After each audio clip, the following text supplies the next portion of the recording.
मैं हूं प्रशांत दुबे और यह पाणिनि शिक्षण संस्थान के एसीएफ की क्लास है। हम हिंदी भाषा पर चर्चा कर रहे थे। कल से आप लोगों को गणित की क्लास भी मिलने लगेंगी, ठीक है। तो हिंदी के पिछले वीडियो में हमने देखा था वर्णों के उच्चारण स्थान पर चर्चा की थी। आज हम देखते हैं कि वर्णमाला से संबंधित कुछ मिसलेनियस क्वेश्चन हैं जो पूछे जा सकते हैं और कुछ पूछे भी गए हैं व्यापम आदि के एग्जाम में, है ना। तो चलिए उनको देखते हैं। पहला समझते हैं अनुस्वार और अनुनासिक में अंतर। तो मैंने बताया था कि अनुस्वार जो है वो स्पर्श व्यंजन के जो पंचम वर्ण होते हैं अंग, य, न और म, इससे बने होते हैं, व्यंजन से बने होते हैं। जबकि अनुनासिक जो है वो चंद्र बिंदु है ना, जो स्वरों के ऊपर लगते हैं, ठीक है। तो ये अनुस्वार और अनुनासिक था। अब देखते हैं अनुस्वार और अनुनासिक से के संबंध में एक और चीज़ है कि जब हम अनुस्वार का उच्चारण करते हैं, किसका उच्चारण? अनुस्वार का, तो मुख से कम और नाक से ज़्यादा सांस छोड़ते हैं। लगभग सभी श्वास नाक से ही हम छोड़ते हैं। किसके उच्चारण में? अनुस्वार के उच्चारण में।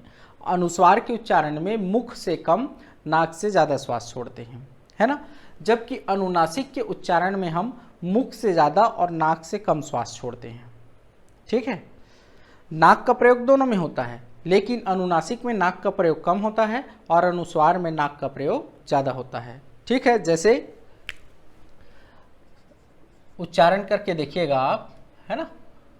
अंग और आंचल, है ना। अंग, अंग में आप देखिए, दोनों का उच्चारण करके देखिए। अंग, नाक को, मतलब नाक में जो हवा जा रही है उसको थोड़ा अनुभव कीजिए। अंग और आंचल, आंचल, है ना। तो ये क्या है? अनुनासिक है और ये क्या है? अनुस्वार है। दोनों में अंतर आपको पता चल जाएगा कि इसमें नाक का प्रयोग कम हो रहा है और उसमें नाक का प्रयोग ज़्यादा हो रहा है, ठीक है।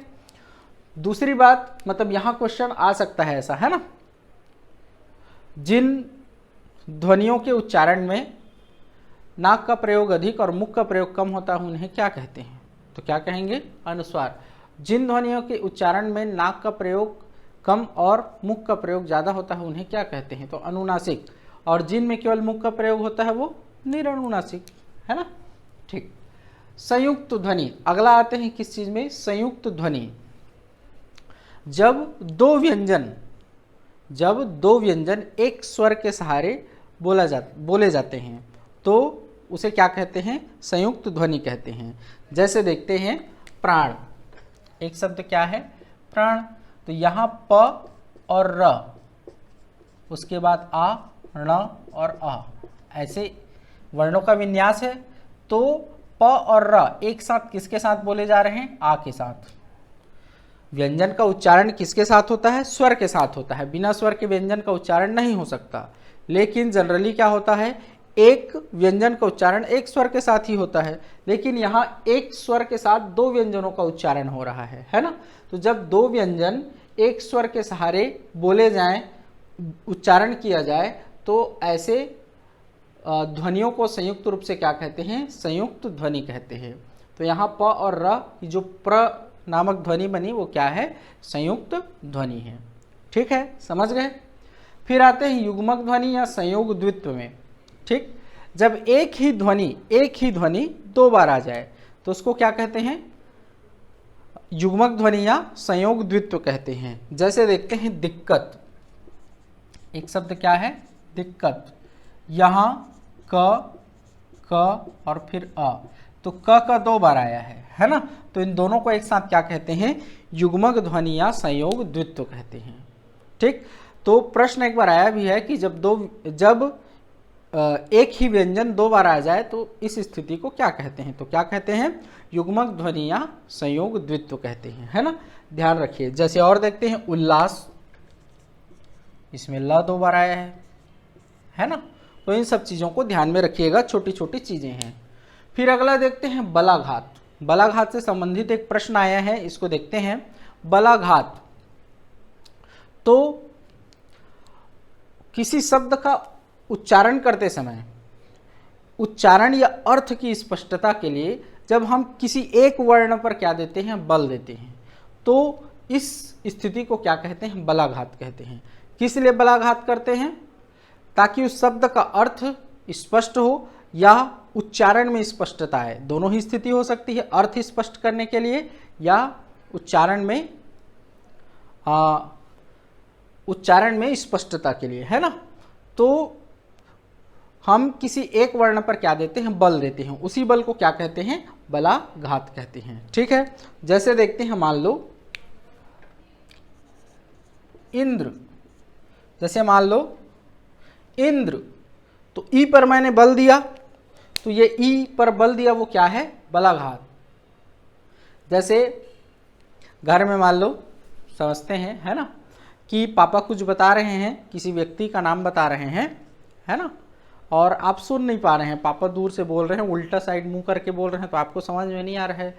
तो पापा उच्चारण में स्पष्टता के लिए, मान लो वो क्या शब्द बोल रहे हैं, पापा इंद्र बोल रहे हैं, लेकिन आप कुछ और सुन रहे हो, मिंद्र, किंद्र, रिंद्र, ऐसा सुन रहे हो, तो पापा उच्चारण को स्पष्ट करने के लिए क्या बोलेंगे, इंद्र, इंद्र, ऐसा करके बोलेंगे। तो ई पर जो हम बल दे रहे हैं, इसी बल को क्या कहते हैं, बलाघात कहते हैं। ठीक है, जनरली बलाघात जो है वो संयुक्त ध्वनि के पूर्व ही आता है। यहाँ देखिए सामान्यता है ना, ये मिसलेनियस चीज है। जैसे यहाँ द और र दो व्यंजनों की संयुक्त ध्वनि है, उसी के पहले ई पर हम बल दे रहे हैं। ठीक है, तो किसी शब्द के उच्चारण में स्पष्टता के लिए या उसके अर्थ को स्पष्ट करने के लिए किसी एक वर्ण पर जो बल दिया जाता है उसे क्या कहते हैं, बलाघात कहते हैं। तो यहां से प्रश्न आ सकता है, ध्यान रखिएगा। ठीक, फिर देखते हैं संगम। ठीक है, क्या देख रहे हैं, संगम। संगम मतलब योजक है, योजक मतलब जोड़ने वाला, संगम मतलब योजक। क्या बोल रहा हूं मैं, योजक मतलब जोड़ने वाला। जब हम किसी वाक्य में, किसी भी वाक्य में कई शब्द होते हैं, उन शब्दों का हम पूरे वाक्य जब बोलते हैं तो एक प्रवाह में प्रयोग करते हैं। तो दो शब्दों के उच्चारण के बीच जो संक्रमण होता है उसे ही क्या कहते हैं, संगम कहते हैं। मैं समझा रहा हूं अभी क्या चीज है। किसी वाक्य के दो शब्दों के उच्चारण के बीच जो संक्रमण होता है उसी को क्या कहते हैं, संगम कहते हैं। मतलब दो शब्दों के उच्चारण करें और दोनों एक दूसरे से जुड़े हुए लगे, प्रवाह लगे, तो उसके बीच में जो किया जाता है काम उसे ही क्या कहते हैं, संगम कहते हैं। समझते हैं उदाहरण से। जैसे एक शब्द क्या है, तुम्हारे, और एक है, दो शब्द हैं तुम्हारे। इसका अर्थ क्या है, यूर, तुम्हारा वाला, और इसका अर्थ क्या है, तुम हार गए वाला है, तुम पराजित हो गए वाला है ना, दोनों अलग अलग हैं। तो जब हम इसका उच्चारण करेंगे तो क्या करेंगे, ध्यान से सुनेगा, तुम्हारे। लेकिन जब हम इन दो शब्दों का उच्चारण करेंगे तो क्या बोलेंगे, तुम हारे। तो इसमें हमने क्या किया, एक प्रवाह से बोला, और इसमें हमने क्या किया, थोड़ा विराम दिया, तुम हारे। नहीं तो डायरेक्ट इसी के समान बोलते तो वही अर्थ दे देता, ये भी तुम्हारे हो जाता, समझ ही नहीं आता क्या बोलना चाह रहे हैं। इसमें हम क्या बोल रहे हैं, तुम्हारे, इसमें तुम हारे। तो बीच में, दोनों के बीच में जो विराम दे रहे हैं इसी को क्या कहते हैं, संगम कहते हैं, है ना। इसी संक्रमण को क्या कहते हैं, संगम। कि एक शब्द के पश्चात दूसरे शब्द को बोलने के पहले उस बीच में क्या करना है, इसको क्या कहते हैं, संगम कहते हैं। तो प्रश्न आ सकता है कि दो शब्दों के बीच जो विराम होता है उसको क्या कहते हैं, या दो शब्दों के बीच जो संक्रमण होता है उसको क्या कहते हैं, तो क्या कहते हैं, संगम। या संगम किसे कहते हैं, तो दो शब्दों के बीच आने वाले विराम को या दो शब्दों के बीच के संक्रमण को, है ना। तो ध्यान में रखिएगा इस चीज को। अगला देखते हैं अनुतान। क्या देख रहे हैं, अनुतान। अनुतान मतलब क्या होता है, सुर लहर। अनुतान को और क्या कहते हैं, सुर। सुर मतलब देवता वाला सुर नहीं है, यहाँ वही सुर ताल वाला है ना। तो सुर लहर, अनुतान को और क्या कहते हैं, सुर लहर। तो अनुतान वह स्वर होता है अनुतान वह स्वर होता है जिसके कारण शब्द के अर्थ में परिवर्तन हो जाता है। क्या होता है? अनुतान वह सुर होता है जिसके कारण शब्द के अर्थ में परिवर्तन हो जाता है।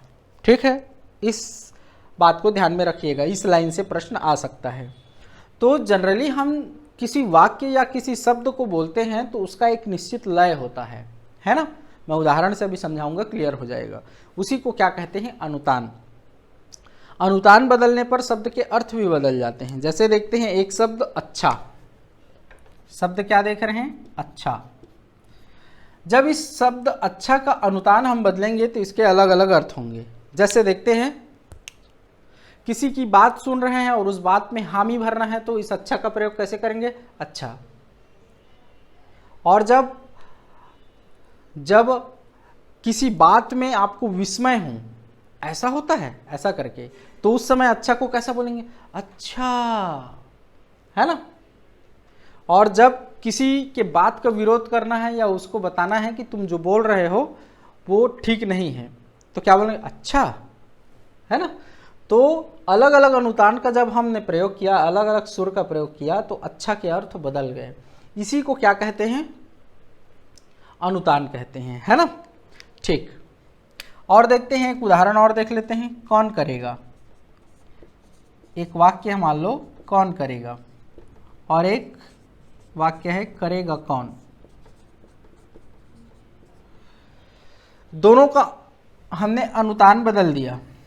कौन करेगा, तो यहां सामान्य से हम प्रश्न पूछ रहे हैं कि भाई फलाना काम है उसको कौन करेगा, लेकिन यहां करेगा कौन, करेगा कौन मतलब यहां निषेधात्मक बता रहे हैं कि भाई करने वाला कोई है ही नहीं, करेगा कौन, है ना। तो अनुतान जब बदलता है तो शब्द या वाक्य के अर्थ बदल जाते हैं। ठीक है, तो अनुतान क्या है? अनुतान वह सुर है जिसके कारण शब्द के अर्थ में परिवर्तन हो जाता है। तो यहीं से प्रश्न आ सकता है, अनुतान है ना, वह सुर जिसके कारण शब्द के अर्थ में परिवर्तन होता है ना। एक ऑप्शन ये रहेगा, शब्द या वाक्य के अर्थ में परिवर्तन होता है, तो यही अनुतान होगा। ठीक, तो यहां तक हो गया, ये समझ गए ना आप। कहीं कोई समस्या हो तो फिर से पूछ लेना आप मुझसे, मैं फिर से बताऊंगा आपको। अब आते हैं इधर,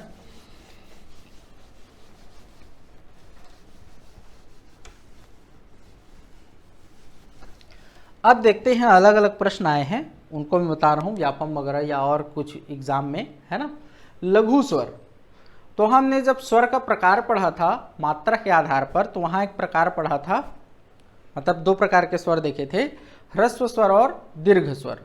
मूल स्वर को ही ह्रस्व स्वर कहते हैं। ह्रस्व स्वर 4 हैं, अ, ई, उ और ऋ। इन्हीं ह्रस्व स्वर को क्या कहते हैं? लघु स्वर कहते हैं। तो ध्यान रखना, क्वेश्चन आ जाएगा कि निम्नलिखित स्वरों में से लघु स्वर कौन सा है। तो लघु स्वर किसको कहते हैं? ह्रस्व स्वर को ही लघु स्वर कहते हैं। स्वाश्रित वर्ण, स्व आश्रित, स्व मतलब अपने पर और आश्रित मतलब सहारा हो, जो स्वयं का सहारा हो वह वर्ण। तो स्वयं का सहारा कौन सा वर्ण होते हैं? स्वर। स्वर स्वयं पर आश्रित हैं, दूसरे पर नहीं, जैसे व्यंजन स्वर पर आश्रित हैं, है ना। ठीक, अब ये परिभाषा स्वयं राजन्ते स्वराः अन्वग भवति व्यंजनमिति, जो स्वयं पर आश्रित होते हैं वे स्वर हैं और जो दूसरे पर आश्रित होते हैं वो व्यंजन है। तो ये वाली परिभाषा जो है पतंजलि ने दी है। किसने दी है? महर्षि पतंजलि ने। ये प्रश्न एक बार व्यापम वगैरह में कहीं आए हैं, है ना, तो ध्यान रखिएगा, उठाकर क्वेश्चन पूछा जा सकता है। वैसे ये लोग भगवान जाने कितना पीएचडी हम लोगों को करवाएंगे, है ना। जो मुख्य मुख्य पुस्तकें हैं वहाँ ये परिभाषा नहीं मिलेंगी आपको, है ना, बहुत ज़्यादा गहराई में जाओगे तब मिलेगी। ठीक है, निषेध शब्द किन ध्वनियों के मेल से विनिर्मित है? हाँ, कुछ इस तरह के प्रश्न भी आते हैं, ध्यान रखिएगा। निषेध शब्द, है ना, कौन सा शब्द? निषेध। अब इसमें कौन कौन से किन ध्वनियों के मेल से विनिर्मित है? तो किन ध्वनियों के मेल से विनिर्मित है? न, ई, स, ए, ध, अ, है ना। इसको बिगाड़ के वो दे सकता है, सही आंसर ये है, इसको बिगाड़ के कई ठो कर सकता है वो, एक ही जगह में कुछ और डाल देगा, ध को ऐसे हलन हटा देगा, है ना। तो ध्यान रखना, ऐसा भी प्रश्न आता है। राम शब्द में कितने वर्ण हैं तो देखते हैं, र है, उसमें क्या है, आ है, फिर म है और फिर क्या है, अ है। तो कितने वर्ण हैं, 4 वर्ण हैं। ठीक है, ध्यान रखिएगा। और कहीं कोई समस्या हो तो फिर बताइएगा। तो ये अन्य जो प्रश्न थे और अन्य कुछ चीज़ें थी वो बातें हो गई है ना। इसके अलावा इतने में ही आपको सिमट नहीं जाना है, दिमाग अपना खुला रखना है। हो सकता है जो पढ़े हैं, जो परिभाषा हमने पढ़ा है, जो प्रकार हमने पढ़े हैं, वहीं से थोड़ा घुमाकर क्वेश्चन पूछ दें तो वहाँ घबरा नहीं जाना है, थोड़ा दिमाग लगाना है और वहीं से बनाना है। हो सकता है भाई प्रश्न पूछने के कई तरीके होते हैं, तो वहाँ घूम नहीं जाना है, थोड़ा दिमाग खुला रखना है ना। तो चलिए ठीक है, ये हो गया क्या, वर्ण वर्णमाला वगैरह हो गया। फिर इसके बाद हम आएंगे किसमें, अगले टॉपिक में आएंगे, कुछ कुछ चीज़ें बची हैं, शब्द, ध्वनि, लिपि, देवनागरी लिपि, इन चीज़ों पर चर्चा करेंगे अगले वीडियो में। और उसके बाद फिर भाषा के विविध रूप में, भाषा, बोली, विभाषा, मानक भाषा, राजभाषा वगैरह, है ना। तो अगले वीडियो में ये सारी चीज़ें समाप्त हो जाएंगी।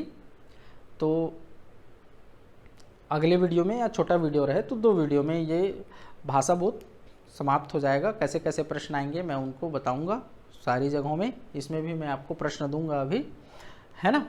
फिर जब हम संक्षिप्त लेखन में आएंगे तो वो एक ही वीडियो का है, ठीक है, उसमें ज़्यादा चीज़ें नहीं हैं। तो चलिए ठीक है, फिर अगले वीडियो में पुनः मिलते हैं। कल से आप लोगों को गणित की भी क्लास मिलने लगेंगी, ठीक है। तो चलिए।